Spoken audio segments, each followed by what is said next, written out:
Bonjour. Le Gabon est un pays particulier où des phénomènes dignes des films hollywoodiens se déroulent sans que cela n'étonne personne. Il y a une époque, l'on parlait du phénomène de la voiture noire.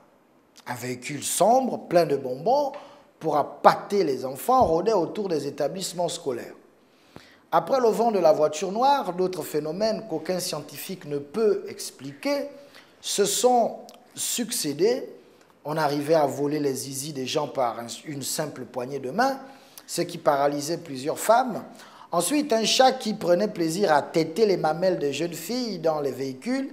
Et le dernier fait en date dans notre capitale, c'est l'enregistrement des hommes venant de je ne sais où, tombant sur les toitures des habitations. Des êtres humains venant du ciel sûrement peuvent une nuit échouer sur votre maison tels des projectiles. Même Batman n'a pas le oise-là.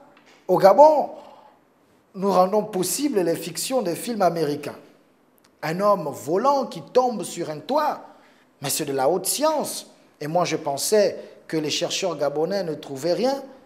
En parlant d'une découverte, ce monsieur pourrait s'inscrire au prix scénariste de la recherche, bien sûr. Grâce au Gabon, on sait désormais qu'à côté des précipitations classiques, comme la pluie ou la neige, on enregistre des précipitations humaines. Les fabricants de parapluies devraient désormais fabriquer des para-humains, car heureusement que le monsieur, en revenant du ciel, est tombé sur le toit. Il aurait pu atterrir sur la tête d'un compatriote. On dit que ce monsieur serait le vrai Père Noël qui, en arrivant, n'aurait pas vu la cheminée et est resté assis sur le toit. Bon, une hypothèse qui aurait pu être confirmée si on était en période de Noël.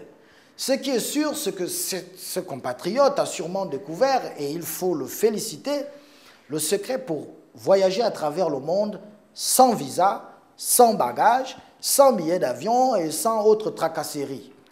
Le gouvernement devrait encourager de telles initiatives qui pourraient ériger le Gabon au rang de pays ayant fait des découvertes révolutionnaires. Désormais, on pourrait partir de sa chambre pour le bureau sans utiliser de véhicule. De nombreux étudiants gabonais pourraient apprendre à l'étranger et rentrer le soir dormir au Gabon. Les enseignants qui refusent des affectations dans l'arrière-pays, voilà une stratégie qui pourrait leur permettre de rester à Libreville et d'aller enseigner pendant juste les heures de cours.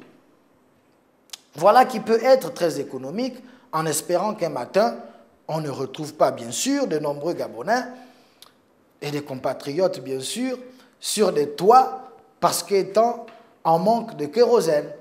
Au revoir.